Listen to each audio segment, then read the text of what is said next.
berapapun lumuran dosa kesalahan kita, kalau kita ini mau bertobat, innallaha ghafurur rahim. Allah itu maha pengampun. Allah membuka pintu-pintu taubatnya kepada orang yang mau bertobat.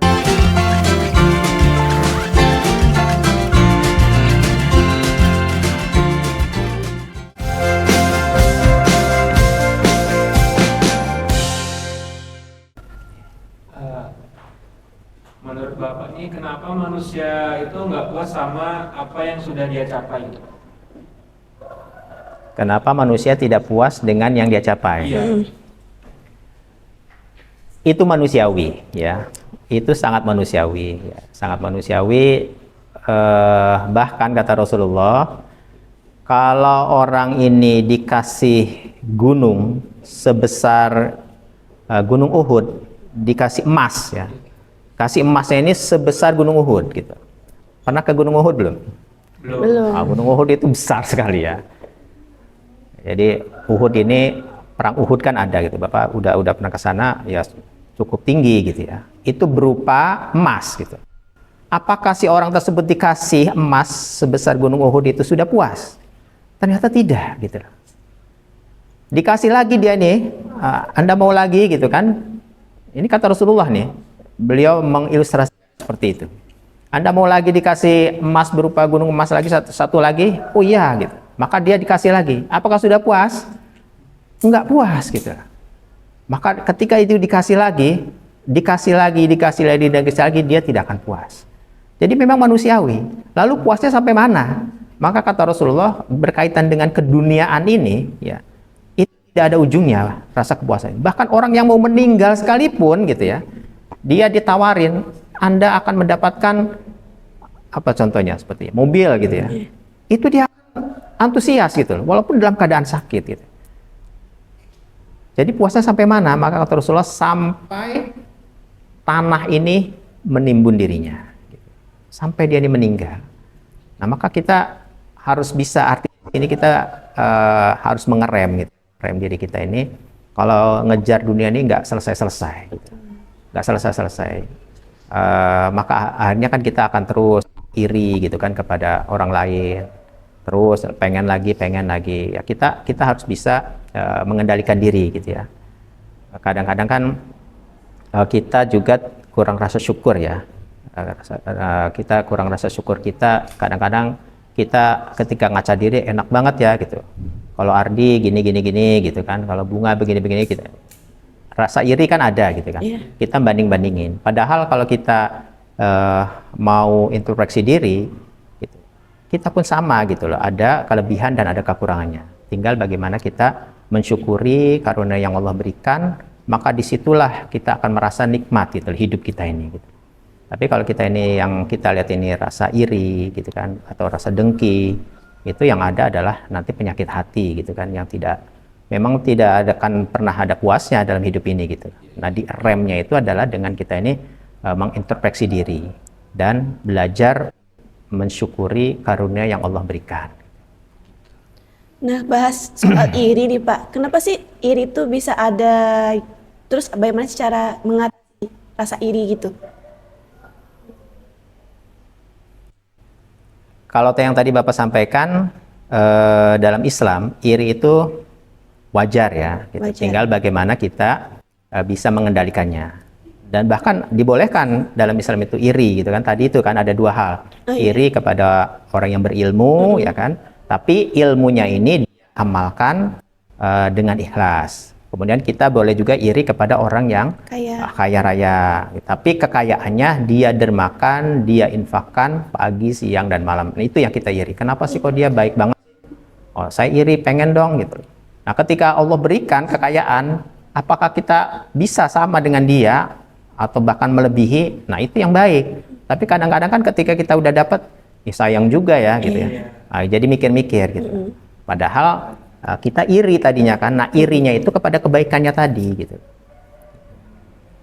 Nah, kan sering dengar nih Pak kayak bohong demi kebaikan gitu. Menurut Bapak itu gimana tuh Pak?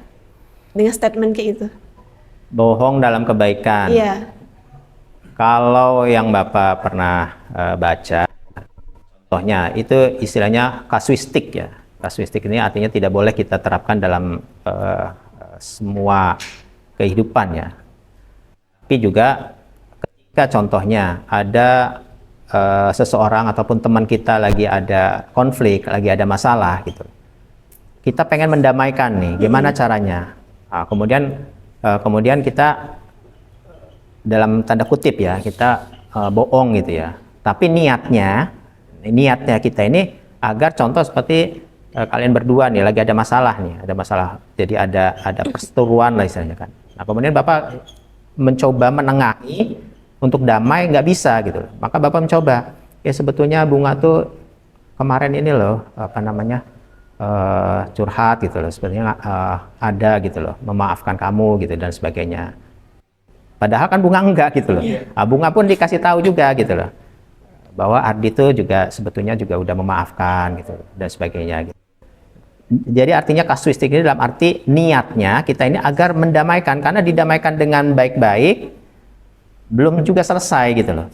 Maka gimana caranya gitu. Akhirnya dengan cara tadi yang pernah Bapak baca itu, dalam hal untuk mendamaikan itu dibolehkan gitu. Tapi tidak boleh di kasus-kasus yang lain ya, kemudian niatnya yang lain-lain gitu. Ya. Menurut Bapak itu gimana Pak? Menurut Bapak membeli kebaikan gitu kan? Contohnya gini Pak, misalnya kita tuh menyalonkan diri untuk menjadi bupati gitu kan. Sedangkan lawan kita itu tuh ibarat tuh tidak mempunyai sifat baik ataupun sifatnya itu buruk gitu Pak. Nah, sedangkan kita kan mempunyai niat yang baik gitu kan. Dalam politik kita itu kan biasanya itu kan siapa yang mengeluarkan duit banyak itu kan yang menang biasanya gitu. Boleh nggak sih kita tuh mengeluarkan duit banyak agar kita tuh menang gitu kan? Itu kan contoh membeli kebaikan gitu Pak. Agar masyarakat itu tidak mempunyai salah pilih. Iya, salah pilih gitu. Kalau dalam hal politik ini agak rentan ya, agak rentan karena contohnya ya si A dengan si B gitu ya, yang dia ini mengkandidatkan akan menjadi pemimpin ya kan. Tentunya kita bilang kita kebetulan akan memilih yang B gitu ya, kita akan memilih yang B karena dia yang menurut pandangan kita ini baik. Tapi kan bagi yang pro A, yang terbaik itu adalah yang A gitu loh. Artinya kan kita jadi sifatnya subjektif gitu kan. Jadi apakah kita boleh dengan cara iming-iming dengan rupiah dan sebagainya? Kalau beberapa tetap nggak ada alasan gitu loh. Karena itu sudah money politik ya kan. Dan kita itu nanti kalau kita lebih hati-hati, ada juga dalam Islam itu dikatakan ar-rasu wal murtasi finnar gitu. Orang yang menyogok dan yang disogok atau yang menerima tadi itu adalah dia akan masuk dalam neraka gitu loh. Jadi kita kalau memang kita mau promosi gitu, tentang kandidat yang akan kita pilih gitu, ya tidak perlu dengan cara-cara yang ilegal gitu loh. Tapi sampaikanlah gitu loh visi misi kita dengan baik gitu kan, tunjukkan akhlak kita gitu loh. Saya rasa memang di demokrasi negara kita masih arahnya masih belum sempurna gitu kan. Tapi mudah-mudahan harapannya ke depannya itu sebagai pendidikan politik kita ya, harapannya itu sebetulnya ke masyarakatnya. Masyarakatnya itu apakah sudah cerdas atau belum gitu loh. Sebetulnya masyarakatnya. Nah, masyarakatnya ini masih mau untuk dibodohi dengan rupiah tadi gitu loh. Hanya 50.000, hanya 100.000, hanya dikasih sembako, mereka menjual suaranya gitu kan. Padahal untuk masa depan paling nggak 5 tahun atau sampai 10 tahun gitu kan. Akhirnya kan yang ada adalah pembodohan kalau seperti itu. Kalau menurut Bapak seperti itu gitu. Jadi tidak ada alasan kalau niatnya baik tapi caranya tidak baik, itu menurut Bapak juga kurang pas ya. Ya, jadi niat baik juga caranya juga diharapkan juga dengan yang elegan ya, dengan yang baik gitu. Dan menurut Bunga juga Pak, kalau misalnya kayak orang yang mau mencalonkan tuh pasti menganggap dirinya baik ya kan Pak. Nah, jadi walaupun dia bilang kalau yang itu nggak baik, itu kan subjektif, sama aja ya. Pasti ngerasa dirinya juga saya yang lebih baik gitu. Jangan milih dia karena dia titik-titik kan. Iya. Nah, yang lain juga sama gitu lah. Akhirnya kan Jadi timbul problem kan gitu. Secara tidak langsung tidak baik juga sih. Iya. Menyatakan orang tidak baik itu kan nggak baik. Iya kan? Nah, balik ke pertanyaan nih Pak, kan udah di Bungo sendiri udah 2 kali nih kasus bunuh diri terjadi nih Pak. Menurut Bapak itu tuh mereka itu bunuh diri karena hilang imannya atau emang karena capek aja? Pertama gini ya, masalah bunuh diri ini dalam Islam itu dilarang ya, Iya, betul. Diharamkan. Itu dulu yang harus terpatri dalam diri kita ini, bahwa bunuh diri adalah suatu yang diharamkan dalam Islam. Maka dengan kita sudah punya pemikiran seperti itu, maka kita kan nggak ada kepikiran itu gitu loh.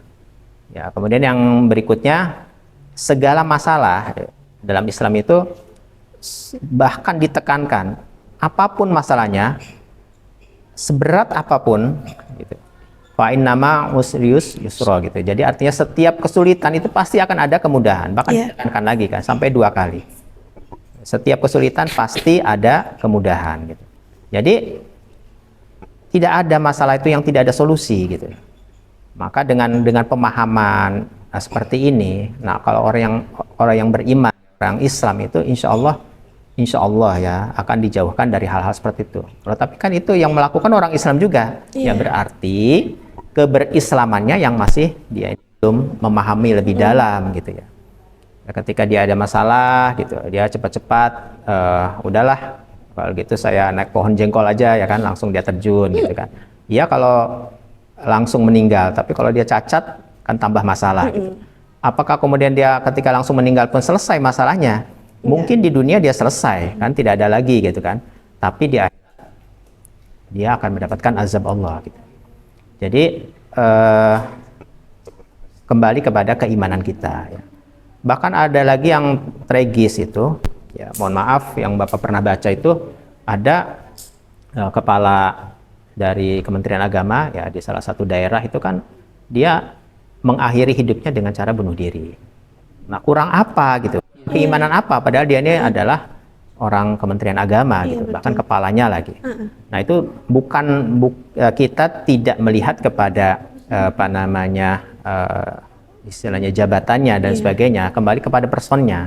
Apakah si person ini walaupun dia ini labelnya beragama, nampaknya taat, apakah dia ini juga memahami gitu ajaran Islam itu dengan baik gitu kan? Itu yang sebetulnya intinya di sana. Iya. Kalau seperti itu tuh bagaimana cara kita untuk mengingatkan seseorang untuk tidak bunuh diri gitu Pak? Kalau itu masih bisa kita dialogkan gitu, contohnya seperti kita dekat nih Bapak dengan Adli gitu kan, kita ngobrol gitu, ada masalah apa gitu kan, bisa nggak kita sharing gitu kan, ngobrol bla bla bla gitu kan. Kalau memang itu masih bisa didialogkan, tapi kalau minimal itu kita mendoakan gitu. Kalau dia ini dibantu juga didoakan gitu kan. Kemudian dicari solusinya, mungkin alternatifnya dan sebagainya gitu kan. Dikasih juga wawasan gitu dan sebagainya. Sehingga dia harapannya dia akan berpikir dan tidak lagi kepikiran untuk mengakhiri hidupnya dengan cara bunuh diri tadi gitu. Nah, tadi kan masalah bunuh diri tuh masalahnya keimanannya yang kurang misal tuh. Jadi bagaimana sih cara kita tuh menjaga gitu Pak agar iman kita tuh tidak naik turun gitu? Kalau keimanan kita ini sifatnya naik turun gitu loh. Oh, iya. Gitu. Kita ini naik turun sifat keimanan kita ini gitu. Sudah lumrah gitu. Cuman bagaimana kita ketika kita ini turun ini tidak kemudian anjlok gitu ya, drastis gitu. Akhirnya kan ada orang yang pesimistis dalam arti aduh saya ini udah kebanyakan maksiat, udahlah terlanjur basah gitu. Akhirnya kan dia terus gitu hanyut, bahkan aduh malu saya gitu kan untuk hijrah gitu kan. Itu sebetulnya tidak ada kata terlambat dalam Islam itu gitu. Seberapapun lumuran dosa kesalahan kita, kalau kita ini mau bertobat, innallaha ghafurur rahim, Allah itu maha pengampun. Allah membuka pintu-pintu taubatnya kepada orang yang mau bertobat gitu. Jadi sebesar apapun dosa-dosa kita, samudra kemaafan Allah itu lebih luas lagi gitu. Ya, dengan keoptimisan kita ini, maka kita tidak ada kata terlambat gitu. Banyak orang-orang yang mohon maaf ya secara fisik kan seperti orang yang pakai tato gitu kan, pakai tindik gitu kan, rambutnya dicat dan sebagainya, itu kan kesannya kan negatif gitu. Tapi tidak sedikit juga mereka ini yang saudara-saudara kita yang dia kemudian berhijrah, dia bahkan lebih baik ya, lebih taat lagi daripada orang-orang yang pada umumnya gitu. Misalnya nih Pak, Bunga nih punya temen nih yang Bunga tahu dia tuh kayak melakukan kesalahan atau yang berbuat maksiat lah gitu. Terus bagaimana sih cara Bunga mengajak dia itu buat itu Pak sadar gitu atau menjadi pribadi yang lebih baik lagi gitu. Karena kan kalau misalnya kita ngasih tahu temen tuh kadang ada batunya gitu Pak, yang nggak bisa dikasih tahu gitu. Kalau itu teman kita, tentunya kan kita sudah tahu ya, oh karakternya kayak gini gitu kan. Mungkin kalau kita nasihatin secara langsung kesannya kita menggurui gitu. Maka mungkin cara yang ya diharapkan lebih baik itu adalah secara tidak langsung gitu. Pertama kita mendoakan dulu, ya kan. Mendoakan dalam arti kita memang niatnya tulus, saya ingin memperbaiki diri saya dan juga memperbaiki teman saya ini gitu. Jadi niatnya untuk memperbaiki diri kita juga gitu, tidak merasa kita juga lebih baik gitu. Kemudian setelah mendoakan dia, karena kan doa yang dikabulkan oleh Allah itu diantaranya adalah doa yang tidak diketahui oleh yang bersangkutan gitu. Kadang kan kita kan doa sampai dipamer-pamer ya kan. Nah, jadi kita diam-diam doain teman kita ini. Nah, kemudian datang ke dia, kalau perlu kita ajak makan contohnya gitu. Jadi ketika dia diajak yang senang-senang, kan biasanya dia cair kan, dia terbuka gitu. Nah, kemudian tunjukkan juga akhlak kita yang baik-baik. Lama-lama dia nanti gampang gitu loh. Nanti pas contoh nih seperti kita nih pas mau sholat gitu kan. Gimana kalau kita ke masjid gitu kan? Kan kita udah disuasanakan dulu gitu, gitu udah disuasanakan. Jadinya dia akan ke bawah. Tapi kalau to the point, kebetulan dia lagi ada masalah kan kayaknya nggak kena. Jadi kita itu pelan-pelan doakan dulu, ajak yang kayaknya dia senang gitu kan. Nah, kemudian baru pelan-pelan kayaknya belum bisa diajak nih, ya, mungkin besok gitu. Nah, besok lagi. Jadi tidak kemudian kita, oh saya udah capek tuh ngajakin udah 10 kali. Loh Nabi berapa kali? Ya kan Nabi dalam berdakwah itu sampai 23 tahun gitu ya. Itu Nabi. Bahkan ngajak pamannya itu kan nggak sampai beriman kan. Nah yang dinilai oleh Allah itu bukan hasil. Nah seringnya kita ini kan ngerasa capek, ngerasa udah berusaha bla bla bla bla gitu kan. Padahal yang dinilai itu bukan hasil. Yang dinilai oleh Allah itu adalah usaha Bunga tadi gitu. Udah ngajak, udah mendoakan, belum juga terus doakan lagi, ajak lagi gitu. Itu yang dinilai Allah gitu loh, bukan hasilnya. Nabi apakah gagal mengajak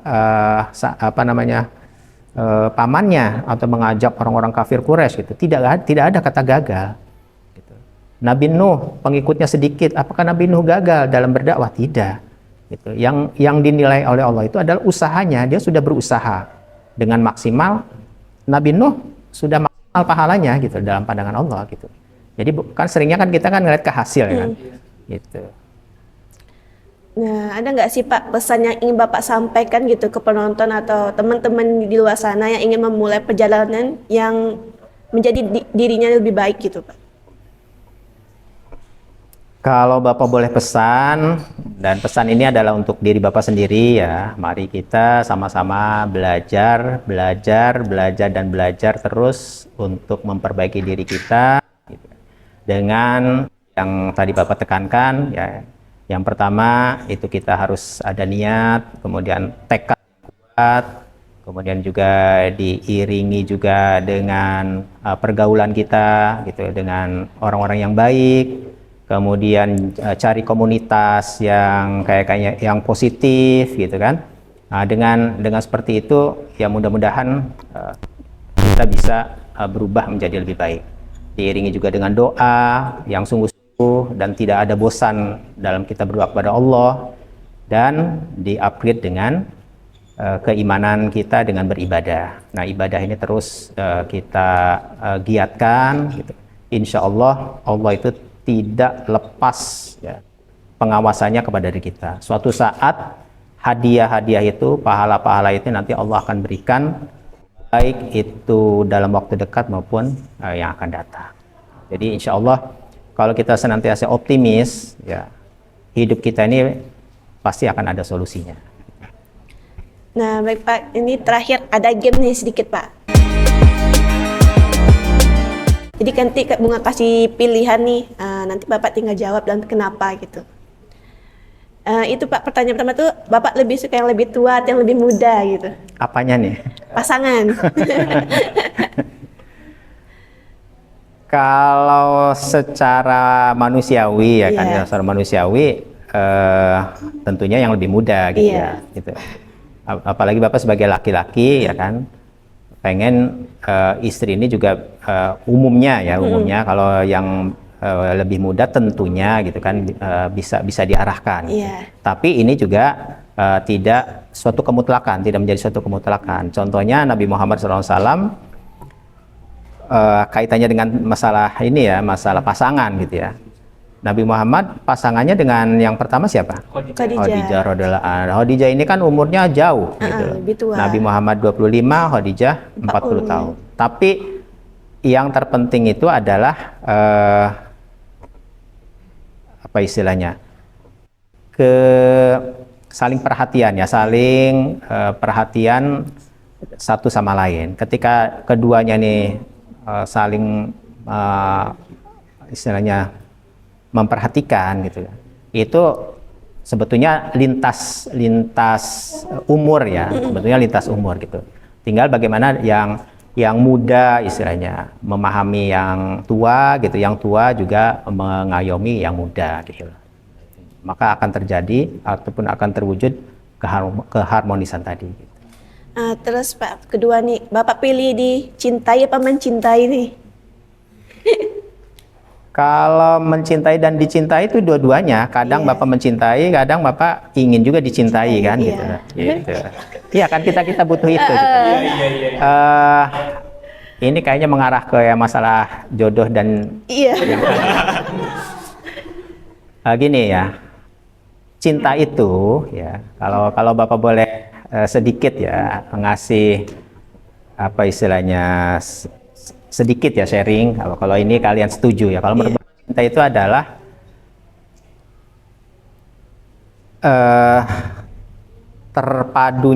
terpatrinya antara aksi dan reaksi gitu loh. Jadi ketika ada aksi tidak ada reaksi itu kan tidak akhirnya bertepuk sebelah tangan gitu kan gitu. Jadi cinta itu ketika ada aksi dan reaksi gitu. Jadi maka beraksilah dan bereaksilah ya yang terarah gitu loh. Yang terarah tentunya juga yang positif gitu loh. Sebab kalau kitanya juga dengan aksi yang negatif, kebetulan yang ini pun juga membuka diri, akhirnya kan terjadi juga gitu. Iya. Maka kalau Bapak memberikan pemahaman bahwa cinta itu adanya aksi dan reaksi tadi gitu. Nah, aksi dan reaksi ini harus diiringi kepada hal yang positif gitu. Terus nih Pak, Bapak lebih suka perempuan yang cantik apa pintar? Kalau Bapak boleh memilih dua-duanya. Biar balance ya Pak. Iya, karena kalau yang dilandasi keilmuan ya, kalau pinter kan itu kan artinya anugerah ya. Tapi juga kalau dia mau belajar, insya Allah akan ada pinternya gitu. Iya. Dengan adanya mitra kita yang juga bisa memahami kondisi kita gitu. Itu karena dalam rumah tangga ini perlu adanya kita saling sharing, kita perlu saling diskusi gitu. Nah kalau dia ini biasanya kan hanya cantik aja kan, yang ada kan dia yang paling dominan cermin ya kan, Iya. nah, gitu. Jadi gimana kita mau ngobrol karena sementara dia sibuk dengan cerminnya gitu lah. Nah, itu. Jadi cantik itu adalah anugerah, maka kecantikan pun harus juga dibekali dengan pendidikan, dengan ilmu gitu. Maka dia nanti akan kecerdasannya akan muncul gitu.